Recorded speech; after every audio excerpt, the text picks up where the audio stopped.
Welcome to the Virtual Center for the Study of the Constitution and Civic Responsibility, an ongoing inquiry into American political origins and evolving institutions. The Executive Director of the Virtual Center is Dr. Bill Obrien. He's also your host for this continuing conversation. Here he is now, Dr. Bill Obrien. Thank you, Agnes, and welcome to a new week of broadcasting here at the Virtual Center for Study of the Constitution and Civic Responsibility. Today is Monday. It is the 22nd day of July in the year 2019. We have just a little bit more than a week to go in the month of July, and we'll be into August and moving towards the end of the summer. With the heat that we had this weekend, my Lord, it surely is summer, is it not? My heavens, it was absolutely scorching. But it's cooled off a little bit today. We got off and on rain showers, it looks like, for most of the day and into the evening. And it looks like much of the humidity that went with the heat is going to move out. So it looks like it's going to be more pleasant for a few days anyway.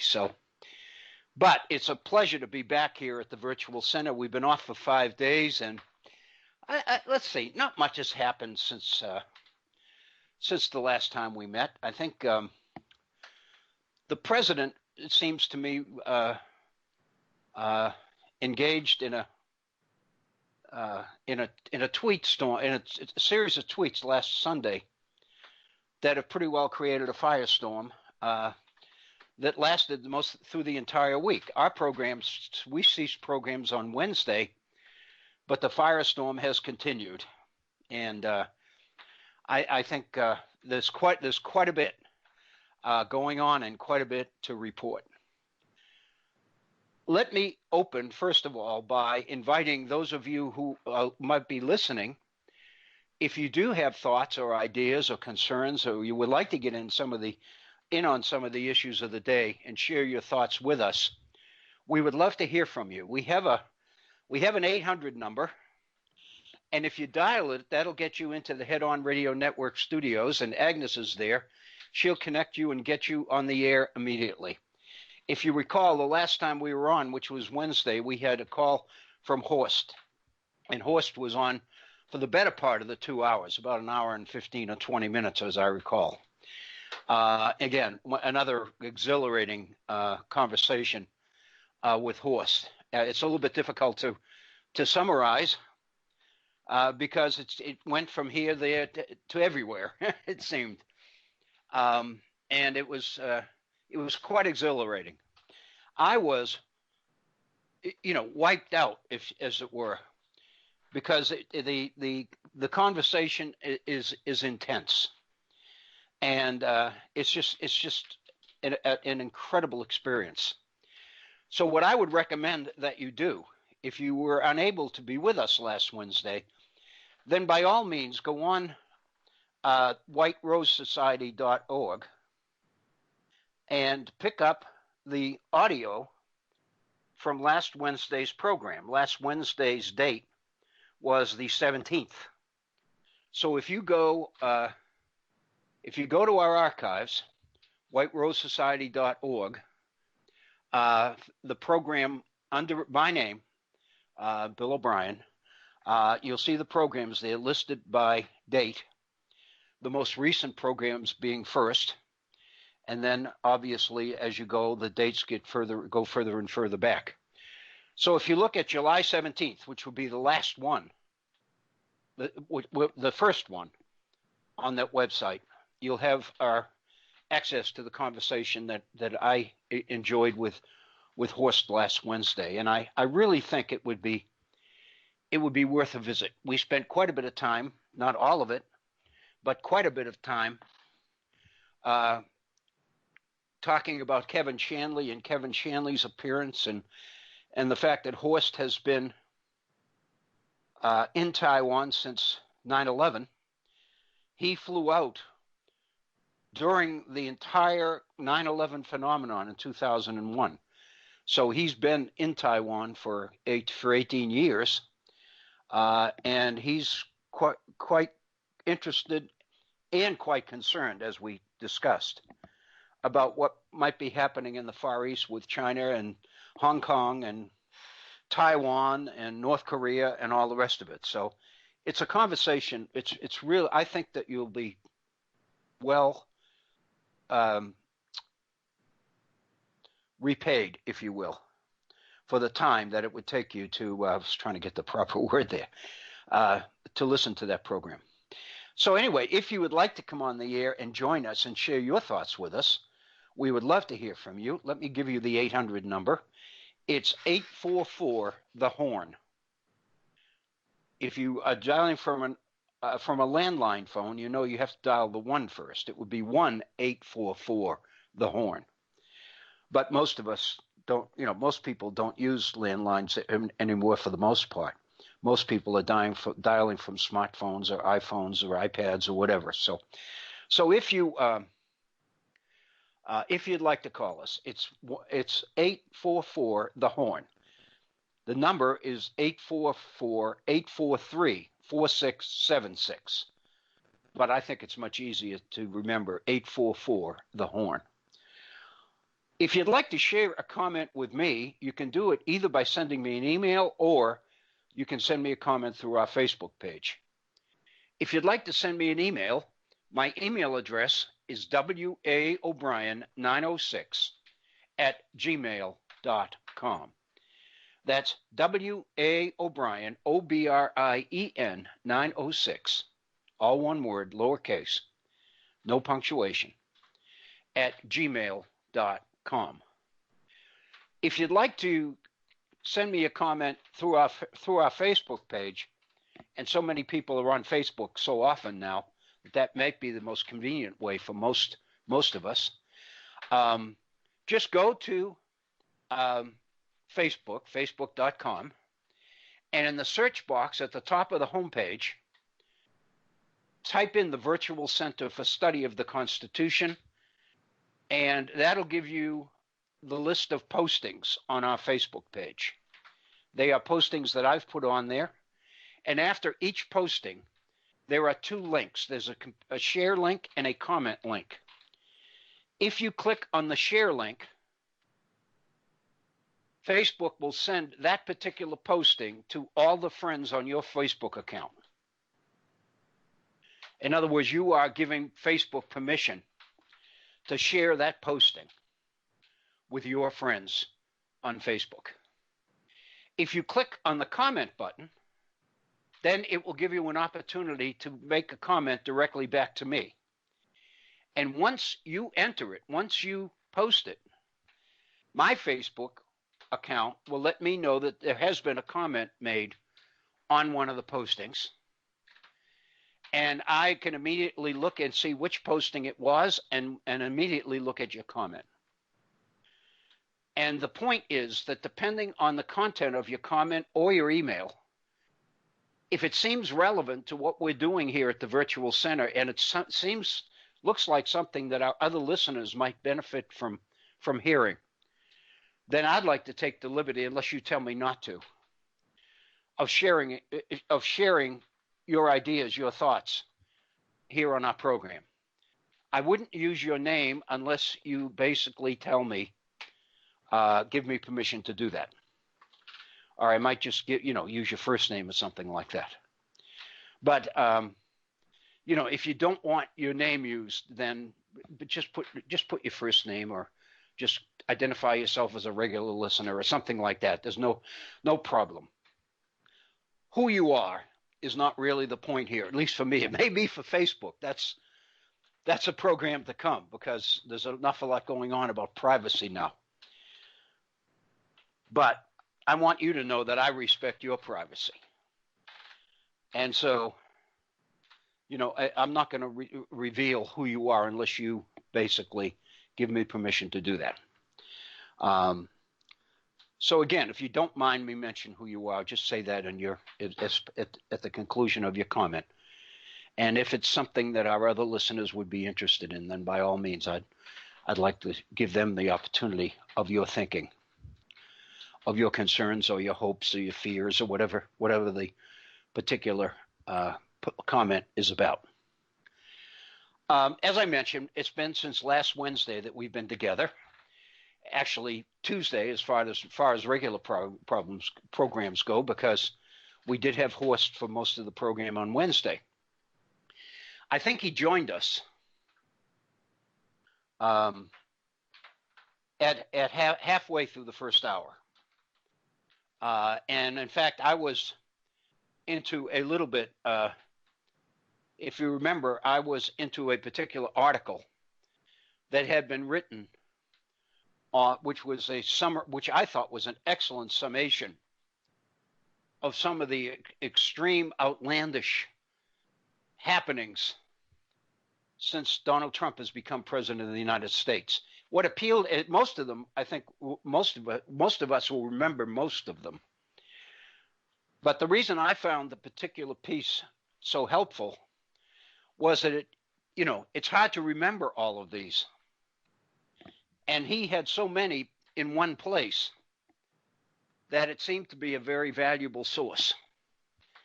And when Horst came on at 1:30, he said he had intentionally waited until I finished that posting because he didn't want to stop me in the midst of that. So the call from Horst begins about 30 minutes into the program, and goes all the way up until about 12 minutes before the program ended at 12 minutes before the hour of 3 in the Eastern time. So he was with us about, a little bit better than an hour and 20 minutes, I guess. And it was just a terrific program. But a lot has happened, and a lot continues to happen. And that, to be honest with you, there's a lot in the offing that looks like it's likely to happen. And all of it is unnerving. Much of it is unnerving. And I'm not, and I tend to be an optimist. I'm not in the business of bad news, I hope. But at the same time, there are so many things going on out there that I think are important. They're beginning to pile up. There are so many things that, many of you who've listened regularly will know that for better than a week now, I've started twice into a particular article that was written some time ago in Foreign Affairs in February, I believe, of this year by Jill Lepore. And the article, which is quite lengthy, is the foundation for a new book that Dr. Lepore has had published. And I believe the title of it is I think the title of it is My America, This America, something like that. And basically the substance of her book is in this article that was written a few months before the book was published. And on 2 occasions over the last week and a half or so, I've started to get into this article. And then something comes up which seems to me maybe a priority. Maybe I better put that on the back burner for a bit until we get through this. And then something else comes up, and something else comes up. And my point is that this particular piece by Jill Lepore remains critical. But the irony is that in the time between the point at which I first introduced the Jill Lepore piece and now, which has been about 2 weeks, more has happened that relates directly to the subject she's writing about. And the irony is it makes Jill Lepore's article even more important than she knew it was when she wrote it. Because many things have happened since she wrote that article. Many things have happened since I read that article. It was only about 2.5 weeks ago. That's how rapidly things are happening. And it's really important that we try to stay in touch or on top of many of these things because they're important, and many of them are interconnected. And that's the scary part, because there are so many things happening which seem to be isolated from other things that are happening, that it becomes confusing. But the reality is that if you can stand back far enough in order to gain some perspective on many of these things, we begin to see that there is a link, there is a connection. One event directly affects another event, which has happened at a different time with a totally different, seemingly a totally different theme. What this seems to reveal is that there is, well, let me change the word is to are. There are a number of movements underway at the same time in this country to change it. Some of them are specific to this country. Some of them are more international, more global.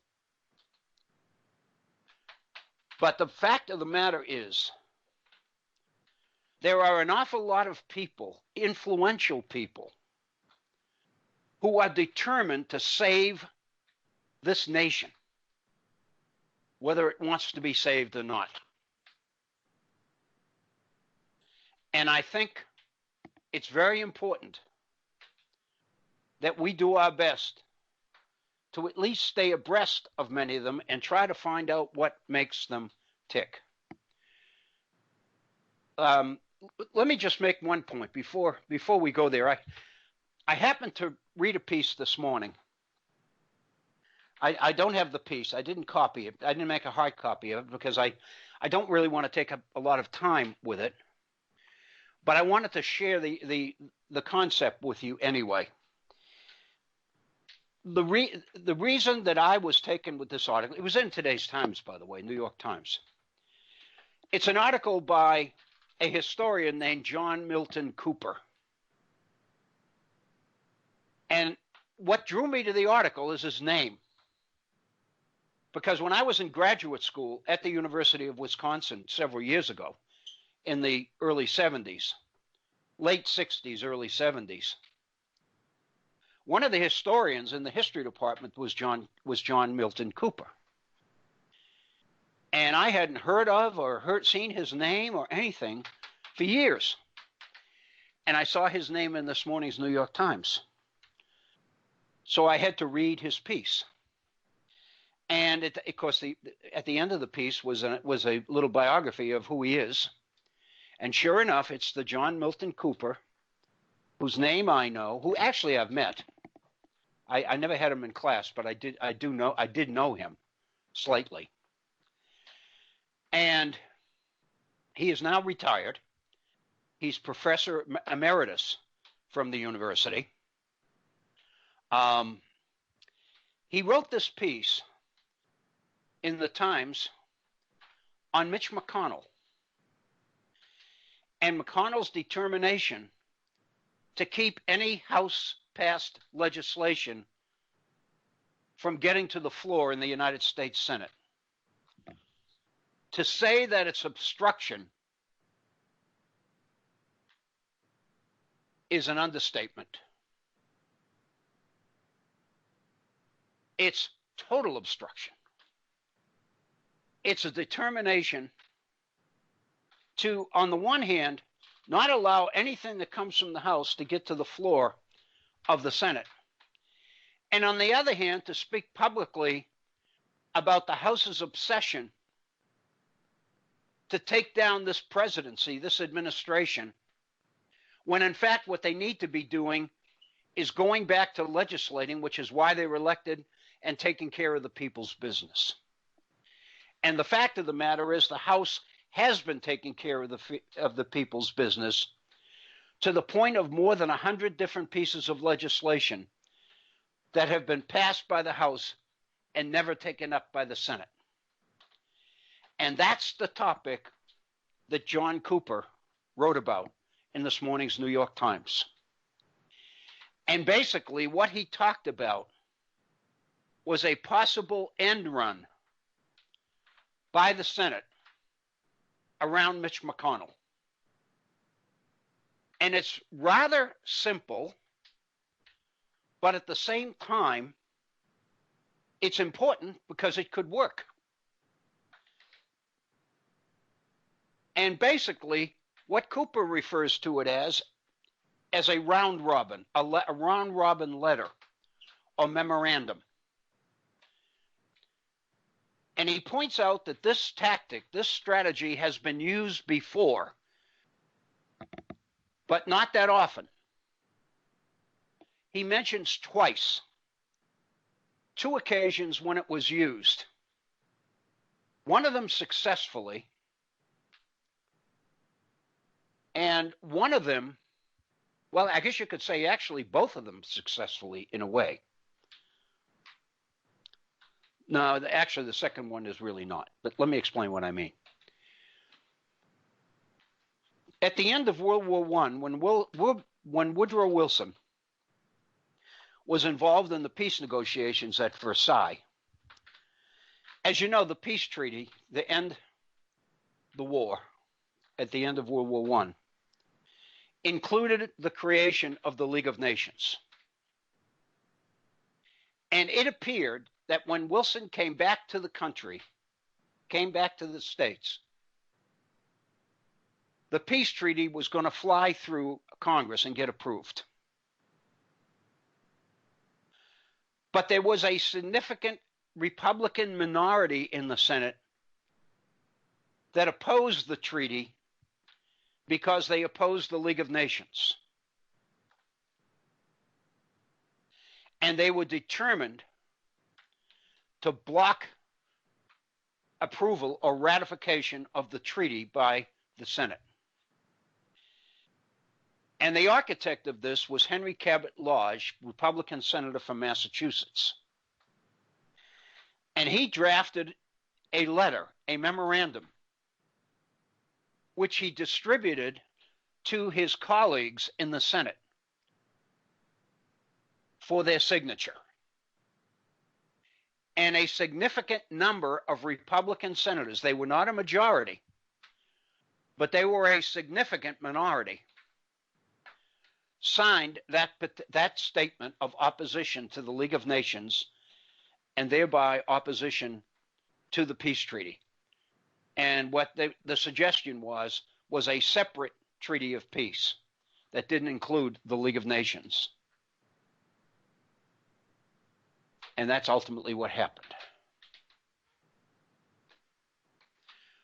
What this letter did, this round robin letter did, after all the signatures were obtained, was to be released to the public. And it did two things. It educated the public that there was significant, serious opposition to the peace treaty because of membership, because it would include membership in the League of Nations.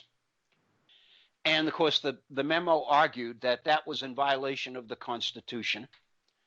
It violated the independent policy-making rights of the nation. And it educated the American population on the fact that there was significant opposition to the League. And it also educated them on what the issues were. And that education never would have happened were it not for this round robin. And the result was that the obstruction to approval of the League of Nations in the United States Senate worked. But it wasn't used again until 2015, 4 years ago. And I think many of us will remember this. When Senator Tom Cotton, Republican senator from Arkansas, drafted a letter to the legislative body, whatever it's called, in Iran. And it was signed by 47 of the 54 Republicans in the United States Senate. And what that letter did was make the case that President Obama did not have the authority to take the nation into the Iran nuclear deal that the administration was at that point negotiating with Iran and other European powers. The front man for all of this, of course, was John Kerry. He was Secretary of State at the time. And the Obama administration was talking about the fact that this treaty would keep Iran from becoming a nuclear power. It didn't do all the other things that those people who had issues with Iran wanted done, but it would definitely keep them from becoming a nuclear power. And the administration's position was, without this treaty, if Iran became a nuclear power, then all those other desires that people had about changes in Iran would never be possible. And that's the nuclear deal that President Trump took us out of when he first came into office. That was one of his promises if he got elected. That was one of the first things he was going to do. He called it the worst treaty in the history of this nation. And of course, we know now what's happening over in the Straits of Hormuz, with Iranians stopping oil ships, holding a British tanker. Every day, it seems, there's something that seems to bring us closer and closer to war. And every day, it becomes more and more clear that there are close advisors to the president, including John Bolton and Secretary of State Mike Pompeo, that have long wanted military action against Iran. The president is still insistent that he doesn't. But the fact of the matter is, events are happening in such a way that it almost looks like we're being dragged into a war that nobody even wants, except for a few people. In that letter of 2015, Tom Cotton and the other 46 senators who signed it basically claimed that President Obama did not have the authority to bind this country into such a treaty. Well, the fact of the matter is, the Obama administration was able to get around that and enter into the treaty anyway, and it was in force until Donald Trump ended it. The point of Cooper's letter is that this strategy has been tried before. And basically, it's an end run around the opposition of a recalcitrant president or a recalcitrant Senate president. And so Cooper's position is it could work. But he ends with a caution, a very realistic one. And that is that it's become clearer as time has gone on that the Republican Party, for the most part, has fallen into line behind this president, to the point that it's unlikely many of them would sign such a letter.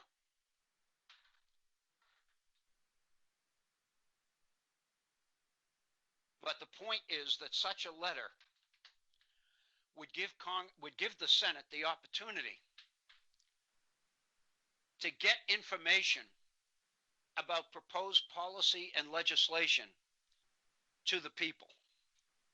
It would put increased pressure on the Senate, increased pressure on Mitch McConnell to move off the dime, so to speak, and to begin to doing the business for which members of the Senate have been elected,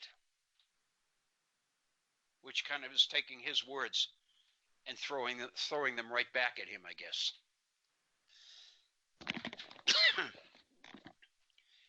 In other words, it's doing, and Cooper doesn't say this is all me talking now, but this is why I wanted to make people aware of this particular letter and this particular idea.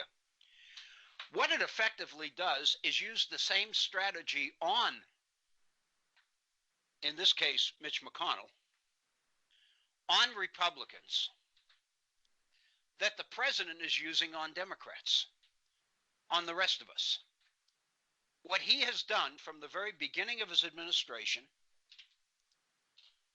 is conduct public affairs through Twitter. He went directly to the American people and began a social media dialogue that has never ended. If anything else, it's become more frequent and more important. Because what it has allowed him to do is to solidify and hold together a base that basically has empowered him to the point that Republicans who were critical of him earlier have fallen into line and become his acolytes, have become sycophants for the president and for the policies he advocates. When they disagree with him, and of course there are times, I'm certain, when many of them do, they never say it. In fact, just the other day, I can remember here on this program reading a quote from retired Senator John Cornyn about his strategy for criticizing the president. You don't do it publicly. You go to him personally, et cetera, et cetera, et cetera. Publicly, if you take him on, he's going to retaliate. They know that. They've seen it happen. They've seen him take on not just his political opponents, but the father of fallen heroes who happen to be Muslims. I'm thinking of the Mr. Khan, whose son died in the war. They've seen him take on candidates who he feels wouldn't buy into his program. He's threatened primary challenges to those Republicans running for re-election who would dare to cross him. And all of this other Republicans have seen. So the fact of the matter is, Cooper's right. It's likely there aren't that many Republicans who would sign this letter because it would publicly identify them. It would put a target on their back for the administration, no question.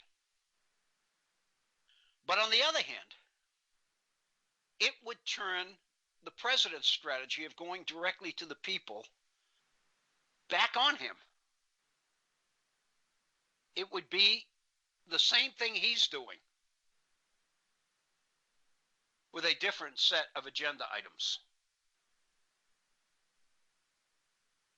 And if that even started, if such a move even was in the wind, I think Mitch McConnell would have to take some sort of action. I don't know that he'd fall into line and do his job necessarily. Now, whether that action would be to drum this particular person out of the party or not, that's something else. But again, I think it's an interesting theory. It's been tried before. It really speaks to the dysfunction that we seem to be witnessing in Washington. It's quite concerning. Quite concerning. I think it was a good idea. And if anybody wants to read it, it's in this morning's New York Times in the opinions section. John Milton Cooper is the author. Oh, there are a number of other things. that I wanted to call your attention to. At the same time, I don't want to spend a lot of time on them. One thing that I think is worth noting, and I think you can go with it and get the details of this yourself. Sunday's Miami Herald contained a blistering attack on Marco Rubio by the editors of the paper. It was a blistering editorial criticizing Marco Rubio for his refusal to criticize more forcefully President Trump and the racist tweets that he was responsible for last week aimed at these 4 Democratic congresswomen. He responded, did Rubio, but in a very mild way. He said the tweets never should have happened, that they were not appropriate, that the wording was not the way it should have been. But then he proceeded, as did others, to launch into an attack on the 4 congresswomen, which essentially negates whatever negative sense there might have been in the first part of the message. In other words, to say that the president's wording was not the best, it was inappropriate or unfortunate, and then to turn around and violently attack, viciously attack, the objects of the president's tweet seems to negate the criticism entirely. And for that, the Miami Herald took Florida's senior senator to task. Many of us will remember during the campaign, Marco Rubio was very tough on Donald Trump.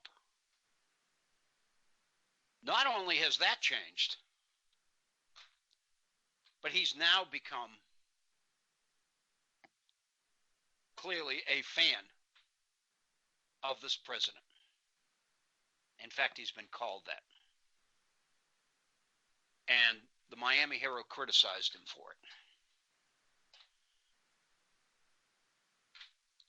At this point, I'm not going to get into the issue of racism and why it's racist or why it's not racist. That's the debate that's going on. The other thing to keep in mind is that Wednesday is the testimony of Robert Mueller before 2 congressional committees for a total of 5 hours, 3 hours with the first one, 2 hours with the second. I think it's also important to note on the setup for Wednesday that the mere fact that these are 2 separate committees doesn't in any way negate the fact that those congressmen sitting on the second committee will most likely have listened to the testimony during the first 3 hours before the first committee. And so even though the second committee session is 2 hours in length rather than 3, I think we have to realize that by then, an awful lot of water is going to have flowed under the bridge. And so long as members of the committee don't grandstand and take valuable time going over many of the same things that were already said earlier to the other committee, when you total up the 5 hours, that's a pretty substantial amount of time. And I think more and more of the conversation beginning this weekend has begun to direct specifically towards Wednesday. I've heard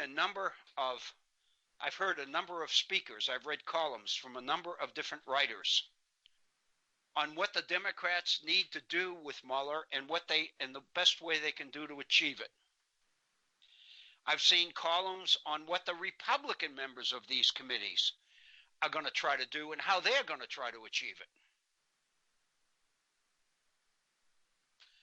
And I've heard also columns trying to predict how they believe Mueller will respond to all of this. Mueller's career has been one of avoiding the partisanship that defines politics. Never has partisanship been more extreme than it is now. Mueller's inclination has always been to avoid that.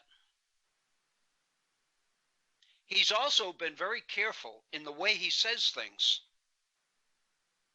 to avoid direct criticism. I'm thinking specifically of his superior now, William Barr, the Attorney General. Because one of the areas that Democrats are surely going to go after on Wednesday is Barr's memorandum, 4-page memorandum, in which he, in effect, said that the Mueller report seemed to exonerate the president of wrongdoing.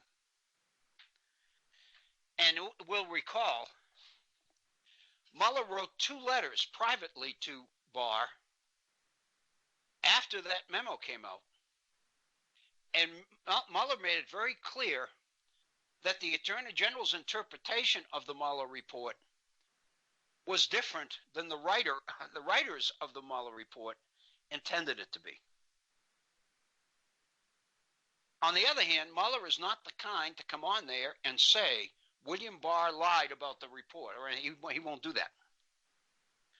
So the question then becomes, how do you get that information out without directly asking the question, which Mueller clearly will not answer in a public hearing?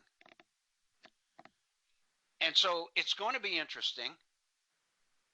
And more than anything else, the television audience is going to be huge. Many people are beginning to say this Wednesday could be the ball game in terms of all of this, investigations and everything else. And so there's always the possibility that the Republicans will be successful on Wednesday and the Democrats won't. There's also a possibility that Mueller will stick to his guns and not say anything that's not already in the Mueller report, which he said is what his intent. That might mean that most of his answers are going to be yes and no. That he's going to avoid extended answers that might take him beyond what's in writing in that report. It might be that some of the criticisms of the Mueller report that are beginning to surface might become even more credible after his testimony on Wednesday. Some people who put a lot of stock in the Mueller report before it came out are beginning to claim that Mueller's report really wasn't that solid, that in several cases he dropped the ball. This idea that he couldn't indict a sitting president and all these other things, that in effect in reality, what that meant was that the committee conducted the investigation with one hand tied behind its back. And so there are a number of possibilities here, and I think many of them will become evident on Wednesday. I don't believe for a second that the issues are going to go away after Wednesday. I think the conversation, public conversation, about Mueller's testimony on Wednesday is going to go well beyond Wednesday. But again, we're talking about 48 hours from now. Less than that, actually, for the start. It's supposed to start very early in the morning. So, it could be a very, very interesting day. With that, let me get into, we are at 45 minutes after the hour. So we've got 15 minutes left in our first hour. I've got one issue that I really believe we can do justice to in the 15 minutes. The second hour, however, I have another issue which could end up taking not just the second hour, but could be the lead-in to the next week plus of programs. I think it's that significant. So again, if for those listening, if you can stay with us for the second hour, I don't think you'll be disappointed. And if you know folks that can't be with us the first hour, you might, if you can get to them and tell them that the second hour might be worth listening to. I think they would thank you for that. First things first. The issue that was beginning to dissipate, go away, as of the middle of last week when we did our Wednesday program with Horst,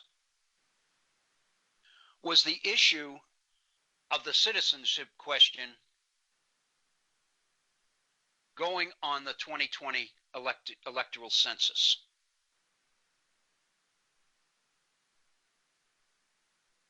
The census in 2020. And we'll recall very quickly that the president appeared in the Rose Garden with Attorney General William Barr and Commerce Secretary Wilbur Ross to back down effectively, in spite of the fact that his words did not suggest surrender at all. The fact of the matter is the president was forced to back off on his desire to add the citizenship question to the census. And William Barr was there to validate that decision. And if you can remember, I remember I made comments to this effect last Tuesday during the program. William Barr, at the same time he was advising the president to back off this, he was praising the president for doing it. He was praising the president for the effort itself. He went out of his way to praise the president for his guts, for his bravery, for his willingness to fight all these odds to get something that important to be implemented. But at the same time, he went along with the president's decision that no, there's no way that question is going to be on the 2020 census. At the end of the day, when the issue seemed closed, this was on last Thursday, the 18th of July,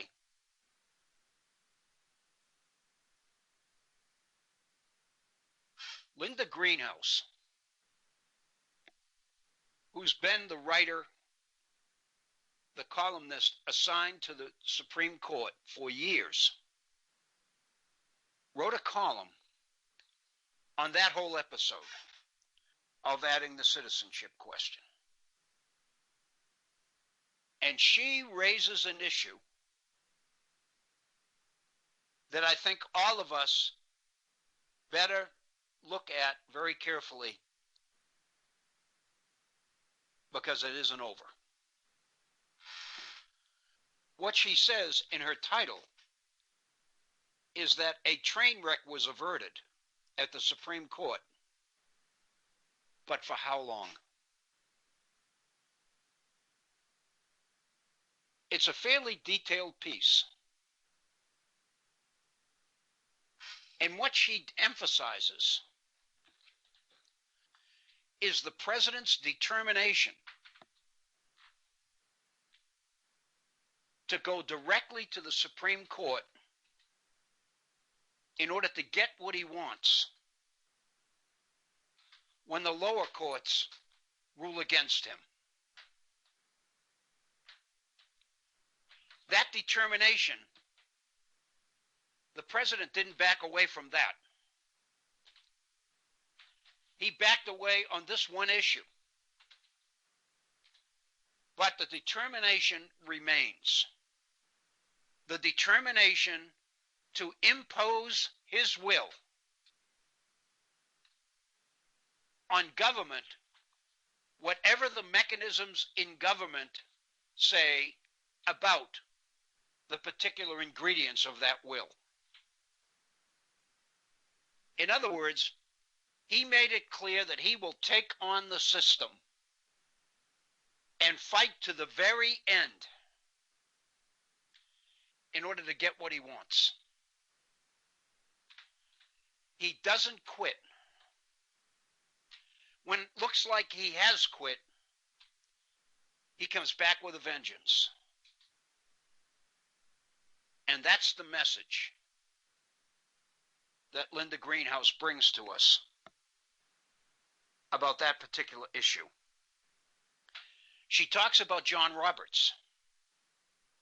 She talks about the court's decision denying the Commerce Department the permission to add that question,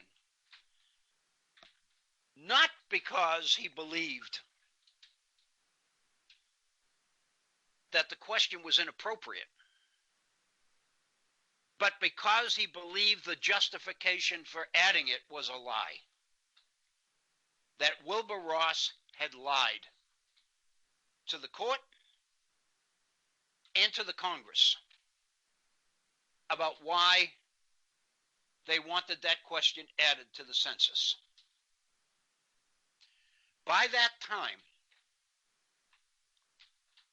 the consultant who made the recommendation to gerrymander the state of North Carolina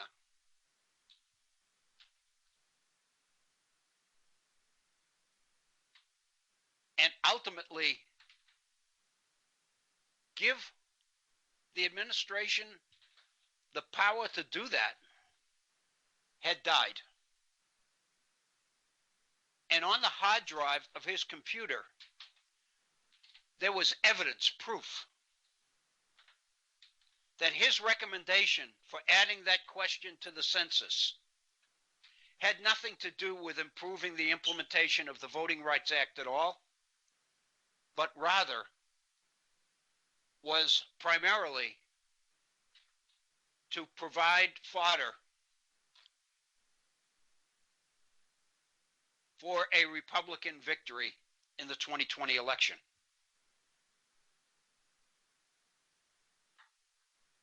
That the purposes of adding that question were principally to drive non-white immigrants from answering that question from fear of being outed. And the result with that would be to underrepresent the population in the number of high traffic blue Democratic districts, and thereby make it more likely that Republicans and Republican gerrymandering would be able to deliver the entire Congress back to the Republicans in 2020. That was the reason the question was not allowed.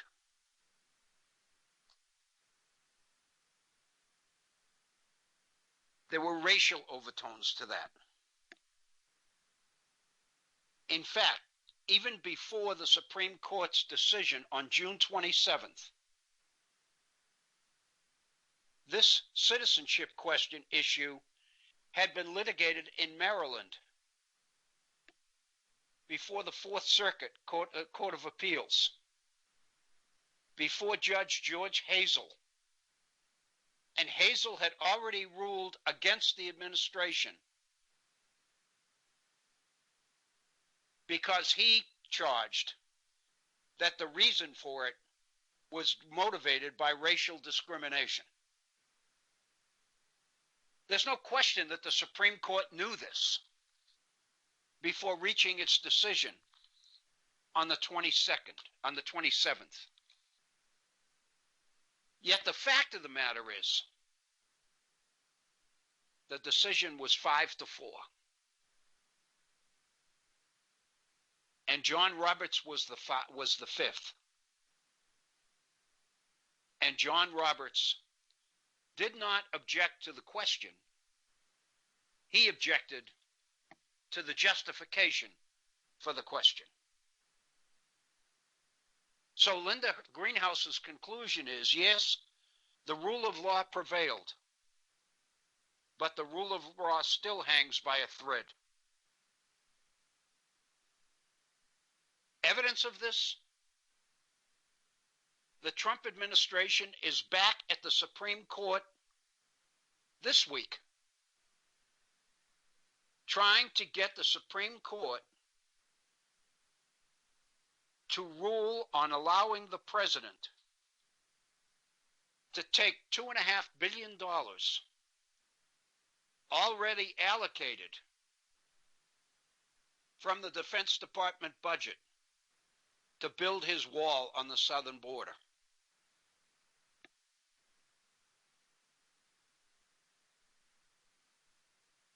It had already been ruled against by a district judge in Oakland, California named Haywood Gilliam.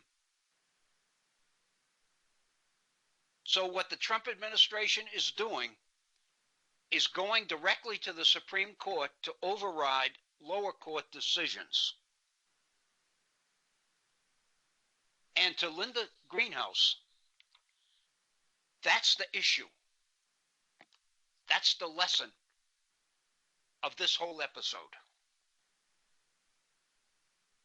She points out that since Donald Trump has become president less than 3 years, his administration has gone directly to the Supreme Court with emergency applications 28 times in less than 3 years.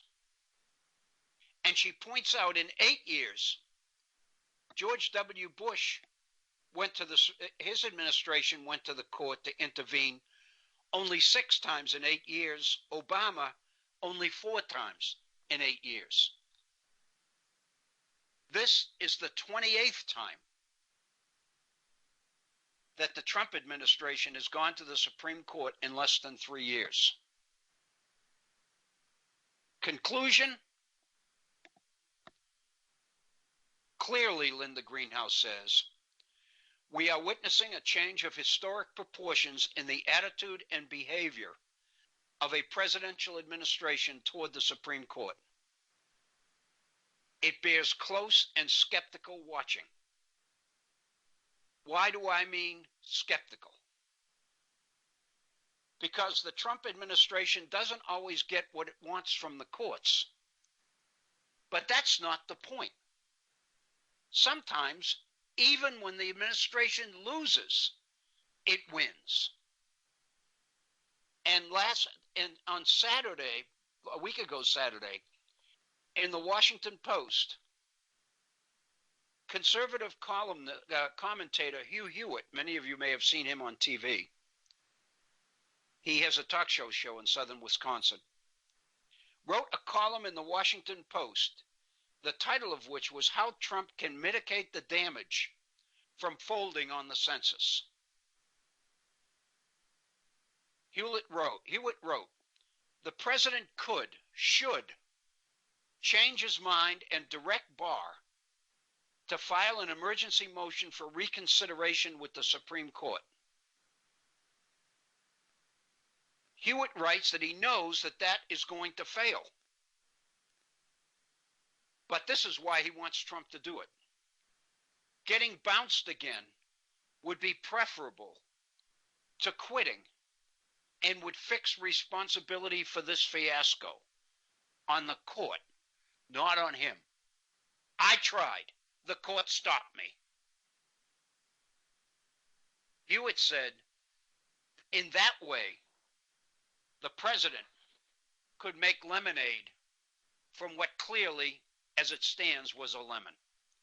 He could win even though it appears he lost. The point of it all is that clearly this president believes that he controls or should control the Supreme Court. If he's elected to another term, he'll get at least one, probably two appointments to the Supreme Court. And we're moving into the last year of his term. And all of us will remember that when Antonin Scalia died and President Obama tried to put Merrick Garland up to the Senate for consideration to replace Merrick Garland, Mitch McConnell refused to even give him a hearing and said, we're too close to an election to make a Supreme Court appointment. In other words, we're not going to fill that position until after the next election. When asked if that principle still applied, would Mitch McConnell hold the position open for the next election if a Supreme Court justice were to retire or pass away between now and the 2020 election? McConnell smirked and said, no, if it came open, we'd fill it. What we're dealing with here is serious business. We're not dealing with people who play by the same rules. And I think this issue makes that very clear. We've gone a minute or two beyond the top of the hour. We're going to pause and take a brief break. It's 2 minutes right now after the hour. So we'll be back about 5-6 minutes after the hour for our second hour. Please stay with us. We'll be right back.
return to the Virtual Center for the Study of the Constitution and Civic Responsibility. Here's your host, Dr. Bill Obrien. Thank you, Agnes, and welcome to this, our second hour on this Monday edition of the Virtual Center for Study of the Constitution and Civic Responsibility. Today is the 22nd day of July. It is 2 days before the anticipated testimony before two House committees of Congress by Robert Mueller, and the entire nation, in fact, probably the better part of the world, is waiting to see what happens on Wednesday. So this is an important week, I think. There are quite a number of what I think are important things happening simultaneously, and we're going to do our best to touch on them, and where possible. And again, this is just my efforts. By all means, I think a number of other people could probably add to the things that I'm going to be saying about some of these things. And I hope that folks will avail themselves of the opportunities to do that. We have an 800 number which I try to remember to introduce at the beginning of every program. And it will give you an opportunity to call into the Head-On Studios, and Agnes will get you on the air immediately, and you can share your thoughts with our other listeners. The 800 number is 844-THE-HORN, 844-843-4676. But it's much easier, 844-THE-HORN. Or you can send a comment to me in one of two ways. You can either email me at waobrien906@gmail.com, or you can send me a comment via our Facebook page. Just go to our page, go to facebook.com, type in the Virtual Center for Study of the Constitution in the search box at the top of the homepage. You'll be onto our Facebook page, and you'll see a number of postings there. And at the end of each posting, you'll see a comment link. You'll actually see two links, a share link and a comment link. If you click on the comment link, it gives you an opportunity to send a comment directly to me, to my Facebook account. And Facebook immediately notifies me that such a comment has been posted. And in that way, it seems we can kind of communicate back and forth, interact a little bit. I think it makes the program more relevant, more significant, more timely, and very, very honestly, better. So, and if you want evidence of that, as to what the difference a caller makes, just listen once again to last Wednesday's conversation with Horst, and you'll begin to see what interaction can accomplish in terms of learning and covering a number of different issues, and somehow finding ways to move from one to the other, to the third, to the fourth. And at the end of the day, you're a little bit exhausted, but you've learned a heck of a lot. You've got an awful lot to chew on. And so that, it seems to me, is the value of a program like this. I think that that's the potential for the internet. I think, very honestly, the better aspects of what people thought the internet was going to accomplish, many of them have fallen by the wayside, because the opportunity to communicate on a scale like this, has been abused by people who seek ways to manipulate it for selfish reasons, political reasons and such. But the fact of the matter is, the mechanism is still there, and properly used, it can be very valuable. It can improve in communication. It can improve understanding. It can broaden learning. It can inform the general public in ways that the traditional media cannot. Again, I really do believe that wherever possible, we ought to take advantage of the opportunity to interact with each other. The issue that I want to deal with in this, our second hour, and it's probably going to be the kickoff for a number of programs to come. And I guess this is as good a way as any to kicking off consideration of issues, which, believe me, I never thought I would say this, will eventually get us into the Jill Lepore article that I've been carrying around now for a couple of weeks. Because as I mentioned at the beginning of our first hour, it's been a couple of weeks. I made 2 attempts to get into this Jill Lepore thing on the teaching of history, and that's really as far as we got. So I don't want to go any further than that right now. But that's the theme of her piece and why it's important.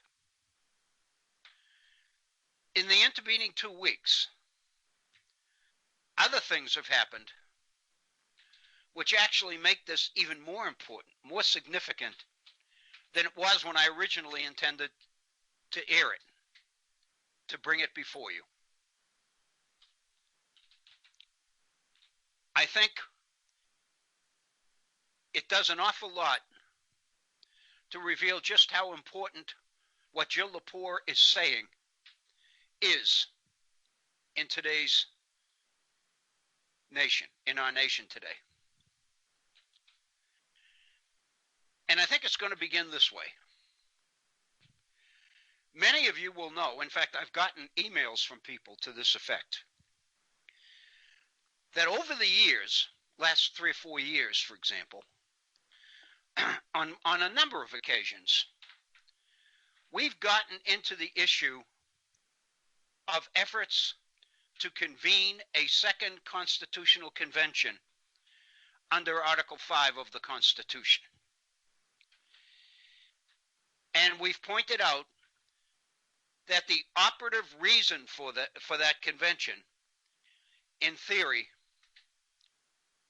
is the idea of passing a budget balance amendment, including it in the Constitution, and forcing the federal government to operate within its allocated budget. In other words, to end deficit spending by living within its means. And the rationale for that, and most people support it, is that's what all of us are forced to do.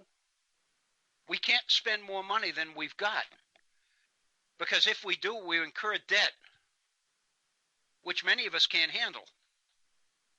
Too many of us can't handle.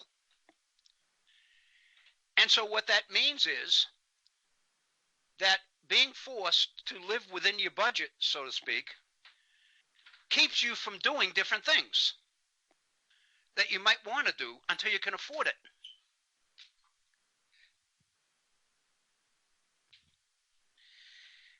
And the point that I'm making is most of us understand that. Many states have balanced budget amendments or have balanced budgets provisions in their state constitution, which basically says that the state can't spend more money than it's got.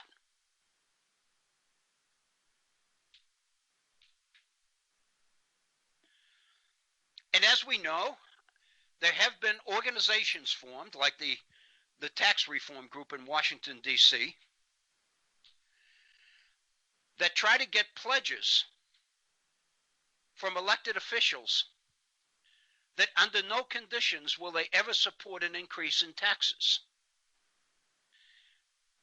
When I was running for the state legislature here in West Virginia in 2016, I received that pledge in the mail.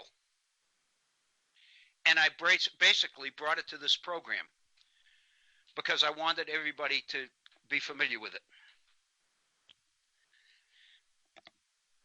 And now the thinking is that there's so much support, since many states have it, and every family is required to live within their budget, the federal government ought to be forced to do the same thing. And so the thinking is there's enough support around the country for that that we could probably get it passed as an amendment to the Constitution. But we're never going to get it through the Article 5 of the Constitution that's always been used. There are two methods of amending the Constitution. One of them has been used every time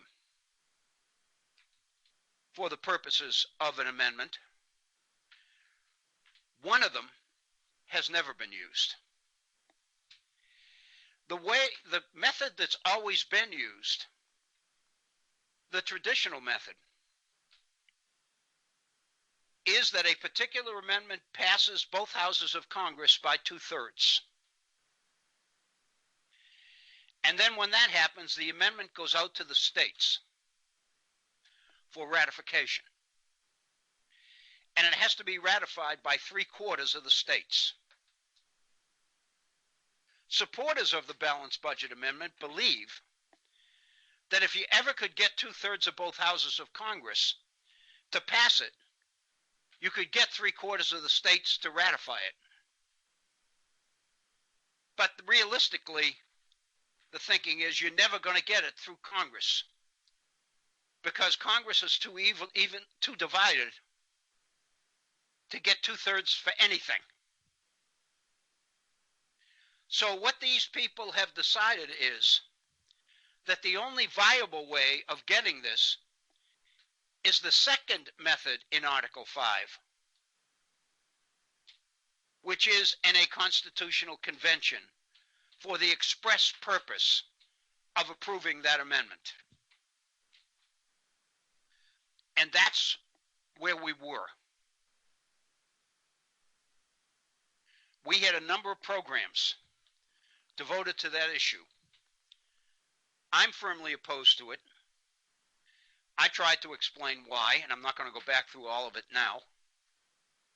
And I'm not going to go back through the pros and cons of the balanced budget amendment either at this point.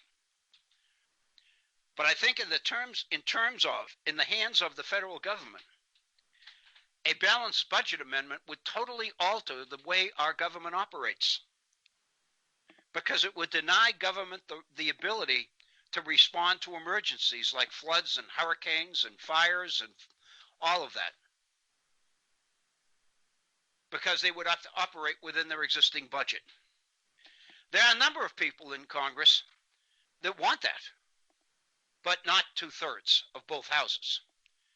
Just last week, many will remember, Rand Paul, by himself, blocked the funding of support for the first responders at 9/11. It flew through the House, and it was poised to fly through the Senate until blocked by Rand Paul. Paul's justification: we can't continue to add to the deficit. If you're going to fund something like this, we've got to include a way to pay for it. And until we do, I'm not going to support it. Most people believe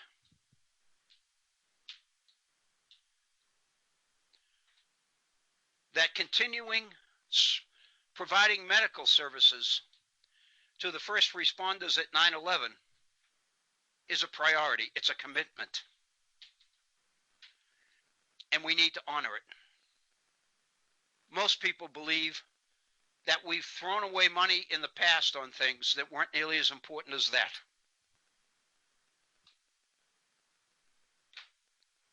The point I'm trying to make is there are people in Congress who still operate on that particular philosophy, but there aren't enough of them. But since then, more has happened. And some of the more I was not familiar with. I read Mark Levin's book on proposed amendments to the Constitution that he would like to see approved. at an Article 5 convention.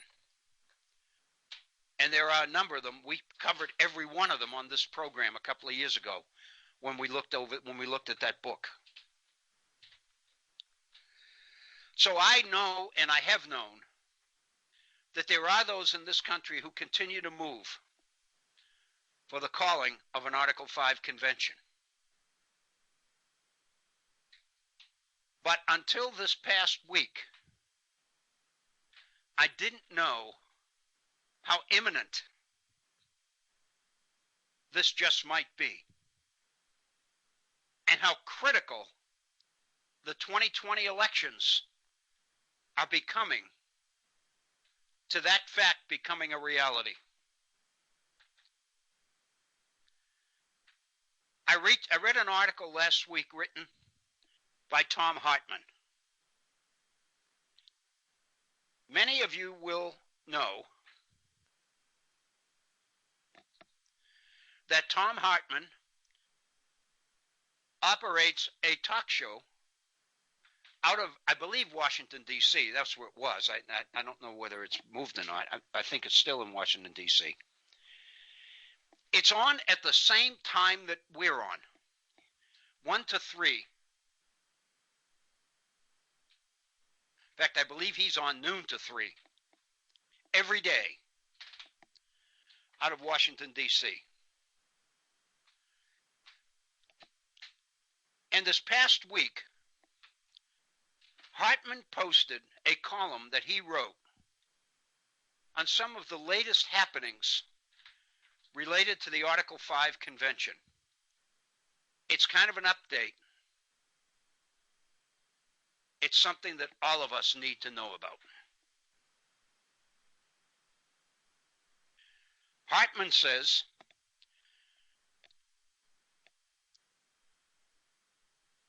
that rewriting the Constitution of the United States could happen if Trump wins in 2020. That's his thesis. Many of us believe, Hartman says, that if Trump is reelected, that's the end of democracy in America. But most of us never go beyond that as to how it's going to happen. This is how it's going to happen. There is an actual project underway to rewrite the Constitution of the United States to end this democracy and to turn it into what Hartman calls a corporate-run oligarchy. That end the, and I'm quoting him here, that end the income tax, eliminate federal regulatory agencies like the EPA, and all labor protections, including laws against child labor, allow states to ignore anti-discrimination and other federal regulations, and impose term limits so that the only institutional memory that for legislatures will be corporate memories. All it needs is for Donald Trump to win big in 2020. How can he do that? One way he's poised to do it is because, like in 2016, he's getting free publicity. He's the headline in the news every single day. When he's running for re-election, his position on issues, his criticism of those who disagree with him on issues, is front page news in every paper, on every television station, on many radio stations. It's all free publicity for him, and it costs him not one penny. He hates the media, fake news, he says. He's got the media in his pocket. He knows how to use it.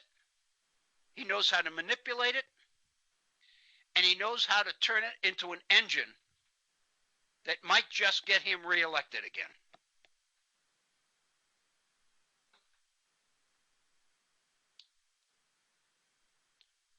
of the 4 congresswomen last week mentioned last Monday that the media shouldn't take the bait from the president as it has been doing every day since he was elected. Donald Trump has said in the past that he considers P.T. Barnum to be a role model. This is Tom Hartman speaking. A quote from Barnum: "It doesn't matter whether the publicity is positive or negative," Barnum said, "as long as they spell my name right." They always spell Trump correctly.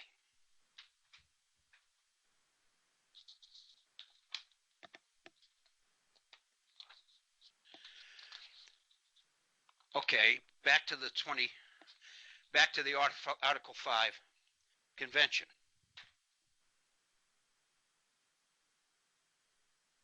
Hartman believes, and I'm tending to think he's probably right, that more and more it's beginning to look like the end game for Trump and the billionaires who support him and the re-election of Republicans is not just to get reelected, but to rewrite the Constitution and end the American government as we know it.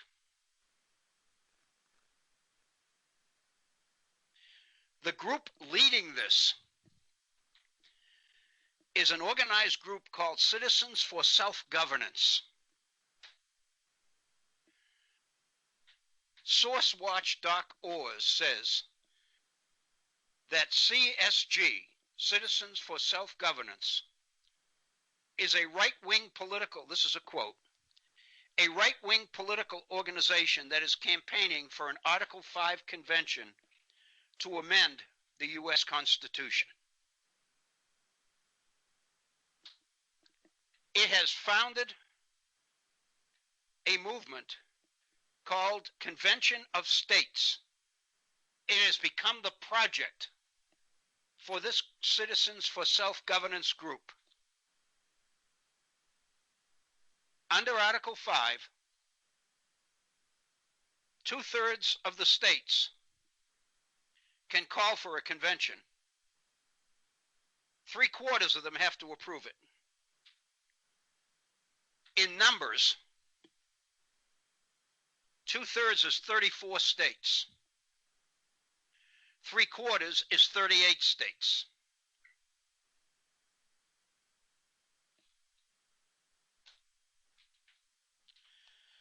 The director of Citizens for Self-Governance is a man named Eric O'Keefe. Eric O'Keefe, and this is Tom Hartman, has deep ties to Charles and David Koch, and he has been a founder and a funder of numerous right-wing groups, including the Wisconsin Club for Growth. Through its Convention of States project, CSG, O'Keefe's group, is pushing for a constitutional convention in order to severely restrict federal power in ways that I'll get to in a second. But it's not just that they're waiting for the 2020 elections. They're practicing. This I did not know. This group, since 2013, has been holding dress rehearsals for the convention they hope to hold. Quote, in December 2013, 100 legislators from 32 states met at Mount Vernon to talk about how to call a convention of states. In February 2014, now retired Senator Tom Coburn said that he planned to focus on promoting the Convention of States to state legislatures once he retired, and he has. Again, quote, in December 2015, Marco Rubio of Florida endorsed Citizens for Self-Governance and its efforts to call for an Article 5 convention in January 2016. Oh, excuse me. In January 2016, Texas Governor Greg Abbott called for a convention of states to restrict the power of the federal government. And these rehearsals now include delegates from every state in the Union. And this is a quote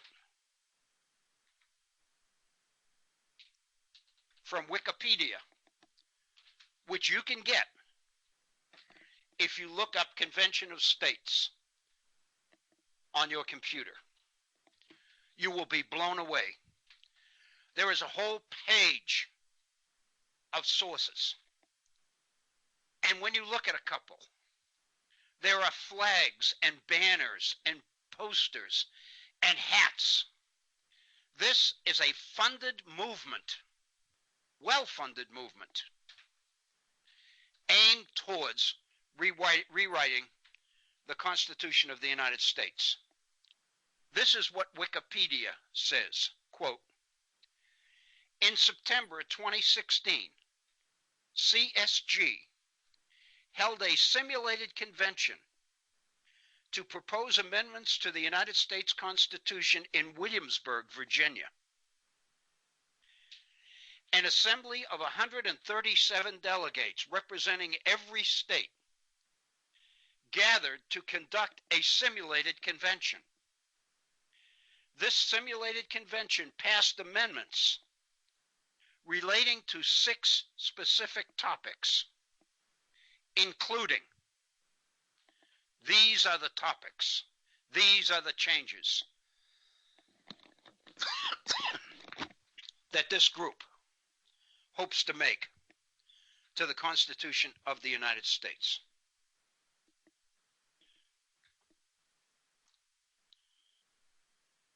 The 6 topics are requiring the states to approve any increase in the national debt, imposing term limits, restricting the scope of the Commerce Clause, limiting the power of federal regulations, requiring a supermajority to impose federal taxes, and repealing the 16th Amendment, the income tax.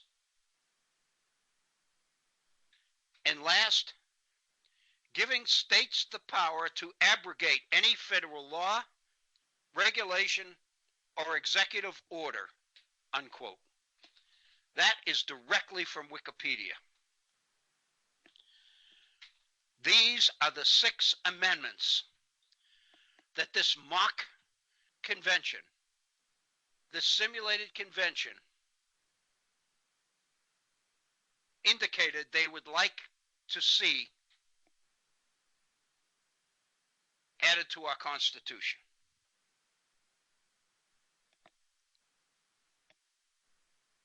Requiring states to approve any increase in the national debt. No longer can Congress do it, which they're doing right now. The states would do it. Imposing term limits, restricting the scope of the Commerce Clause. The history of the court is that the Commerce Clause has been expanded to include almost anything that goes across straight lines. The federal government immediately assumes under the Commerce Clause that makes the issue no longer a state issue, it becomes a federal issue.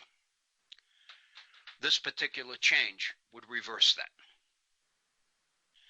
Limiting the power of federal regulations, requiring a supermajority to impose taxes and repealing the 16th Amendment, the income tax, and giving states the power to abrogate any federal law, regulation, or executive order.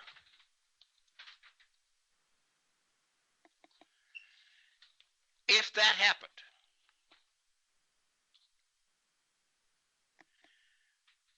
if there really was an Article 5 convention with those 6 items on its agenda, could it possibly expect to get 2/3 of the states? The fact of the matter is, Republicans already control 29 of the state legislatures. 34 would provide the 2/3. And the 2020 elections are coming. And clearly, we hear from the Trump administration that the administration's campaign is targeting specific states. Hartman provides the following data. Progress to rewrite the Constitution has been slow and steady. Georgia's legislature was the first state to join in March of 2014. States that signed on to a second convention before Trump's election are the following: Georgia, Alaska, Florida, Alabama, Tennessee, Indiana, Oklahoma, and Louisiana. That's 8 states already in line. Since Trump took the White House in 2016,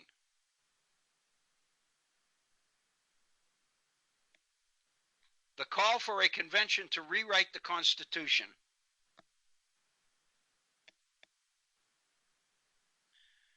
has added Arizona, North Dakota, Texas, Missouri, and in the first 3 months of this year, 2019, Arkansas, Utah, and Mississippi.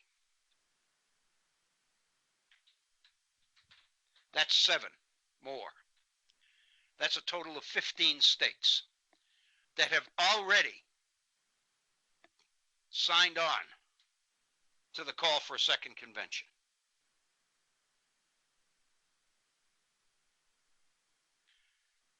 As of now,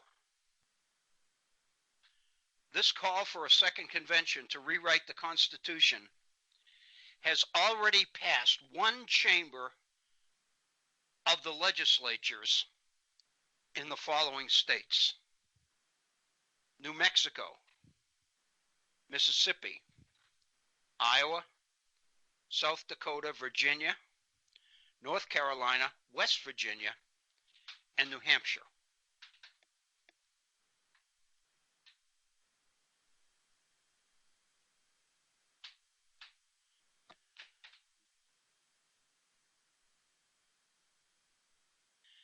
That's 9.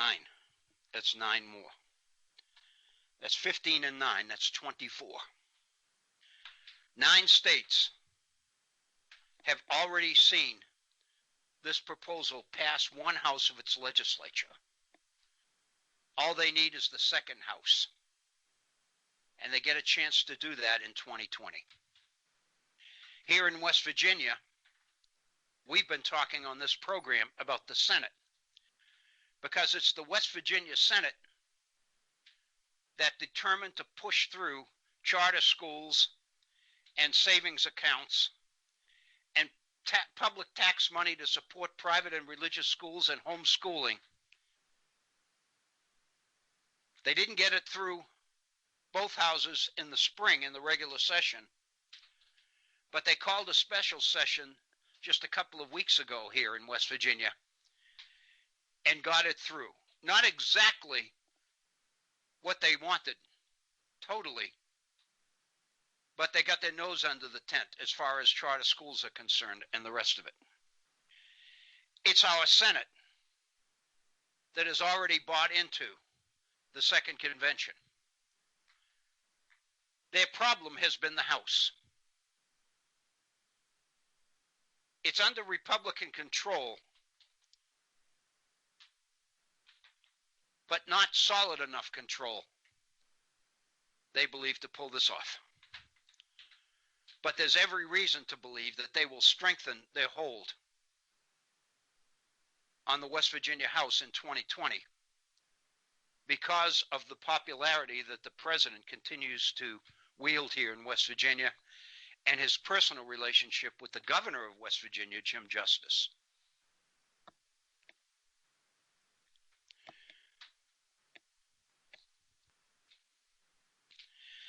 Since Donald Trump has been in power, Tom Hartman says, the Convention of States website points out that just this year, 2019, they are actively working to bring the following states into the fold: Iowa, Kansas, Kentucky, Maryland, Massachusetts, Minnesota, Elon Urham, Nebraska, New Hampshire, New Jersey, New York, North Carolina, Pennsylvania, South Carolina, South Dakota, West Virginia, Illinois, and Hawaii. Those numbers 17. What I'm saying is that when you add all of this up together, the 15 that have already agreed, the 9 who have already agreed as far as one house of the legislature is concerned, and the 17 states that this group is targeting, all of it contingent on Donald Trump winning the 2020 elections. Many of these legislatures, the people running for these legislatures, know that if they can tie themselves to Donald Trump's coattails, they're in.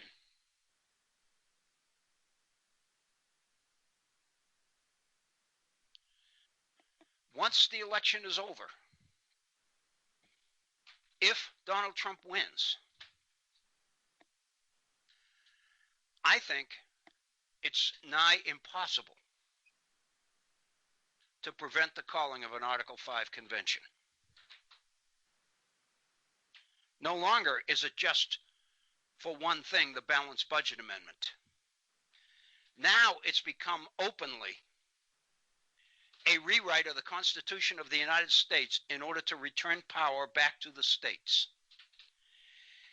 And let me remind you, for a number of years, Republican planners, visionaries, and funders, donors, have been putting the emphasis in Republican circles on winning state elections, not so much the national election.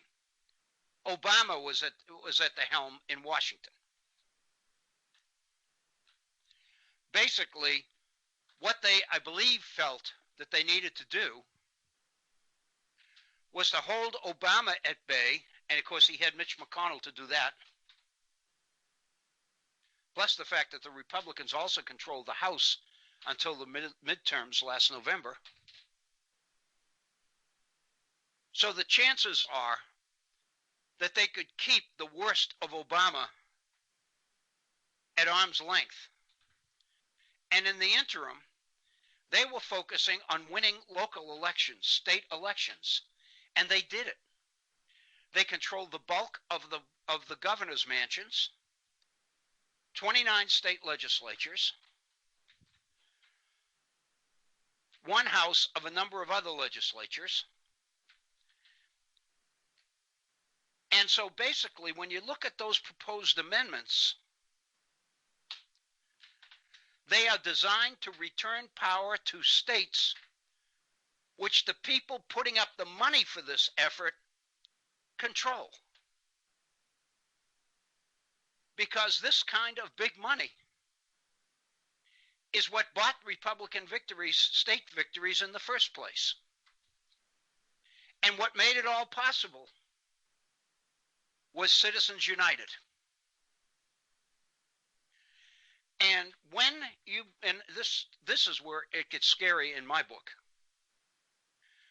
When you consider the impact of Citizens United, and you add to it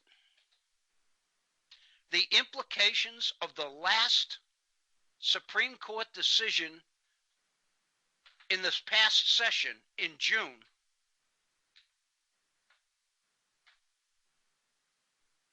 on gerrymandering. Oh, excuse me, no, it didn't happen in June. It just happened a couple of weeks ago. Because John Roberts was part of a 5-4 majority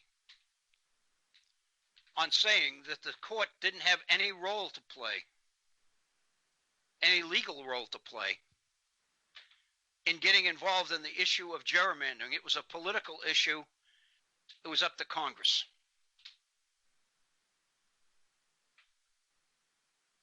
That basically was a blank check to gerrymander the states in such a way that Republicans will never again lose, because the lines will be redrawn. This consultant who passed away in North Carolina, that was his specialty. That's what he was a consultant on, was gerrymandering districts using, the latest technology to more accurately draw the lines in such a way that they would put citizens they want in the appropriate districts in order to guarantee that even if the popular vote went for the Democrats, the gerrymandered districts would return Republican delegates. And the Supreme Court decision, agreed to by the Chief Justice,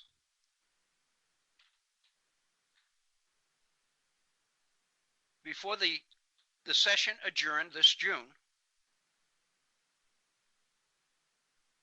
effectively gave legislatures blank checks to redraw district lines the way they want. They've already done that. We've seen the impact of the midterms, for example, in Wisconsin, where the Democratic vote outnumbered the Republican vote by a significant percentage. But control remained in the hands of Republicans because of the gerrymandering that had happened in the state of Wisconsin. That gerrymandering is going to influence the 2020 elections. It's going to guarantee which candidates win and which candidates lose, which party wins and which party loses. Which means that these target states are liable to get the Republican majorities they are looking for, necessary to sign on to the call for an Article 5 convention of the states to amend the Constitution of the United States. This is huge. The fact of the matter is, almost nobody is talking about it. Tom Hartman's article, I didn't know about the mock conventions that they were already holding in Williamsburg, as well as the list of amendments that they put on the table at Williamsburg. When you combine this with the court's decision in gerrymandering and the court's decision in Citizens United, you can begin to see that the road is paved for the rewriting of the Constitution of this country and the end of political democracy in this country as we know it.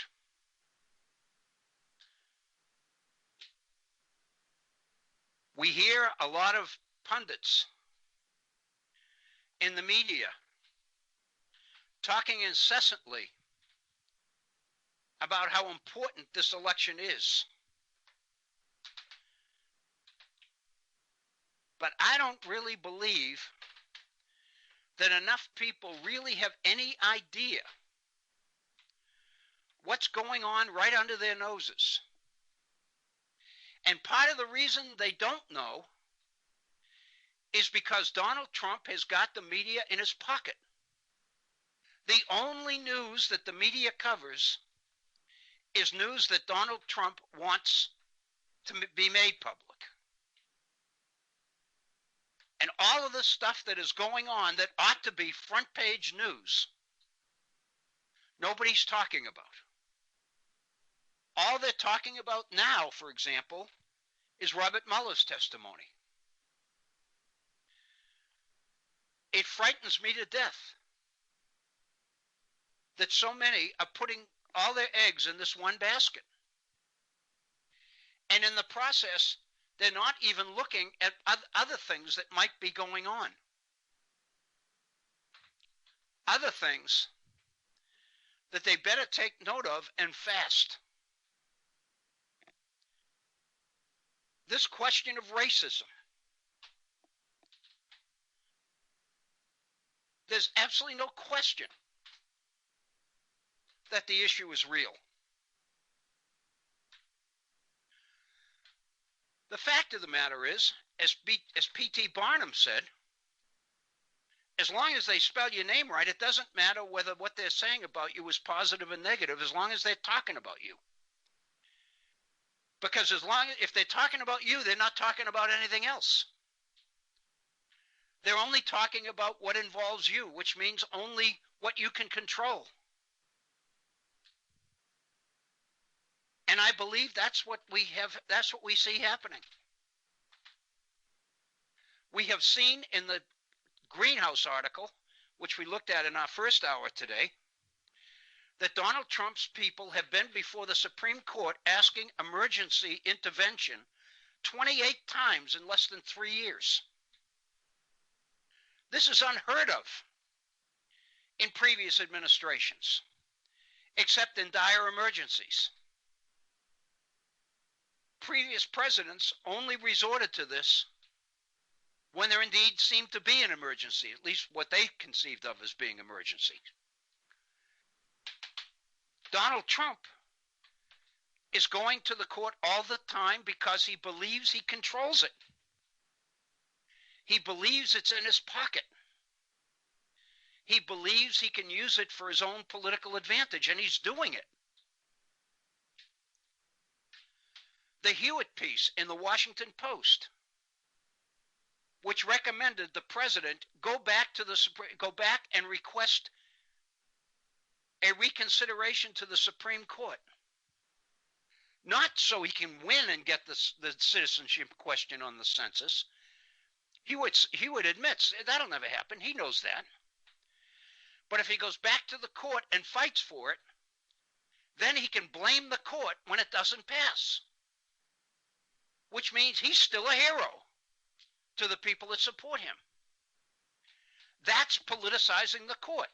That is using the court for your own political purposes, your own self-interest. That's impeachable. I hate to use that word, but it is. That is impeachable. That is a violation of the Constitution of the United States, because he's drumming up artificial emergencies that are only political. This week, as Greenhouse said, he's back before the courts trying to put $2.5 billion that Congress has appropriated for something else into his wall. And he's asked for emergency consideration. What's the emergency? The emergency is that the federal budget needs to be released by the 30th of September. If this money is not in that budget, he can't get at it. So he's got to gain access to that money while it can still be put in the budget for next year. To him, that's an emergency. But to the Supreme Court, it's not an emergency. It's not a constitutional crisis. So what we're seeing is, what I see, is that Linda Greenhouse's concern about what's happening with the court is real. It's important. If the Republicans regain control of Congress, both houses, if they win more state legislatures, there's no stopping them. And the irony of the situation is, if they win these control of the state legislatures and are able to get the votes they need for an Article 5 convention, it doesn't matter whether Trump wins or not. He's already been an advantage. He's the one that got these legislatures to vote Republican. Whether he wins re-election or not, whether he goes to jail or not, these people don't care. This is frightening, I believe. We have just 1 minute left in our program today.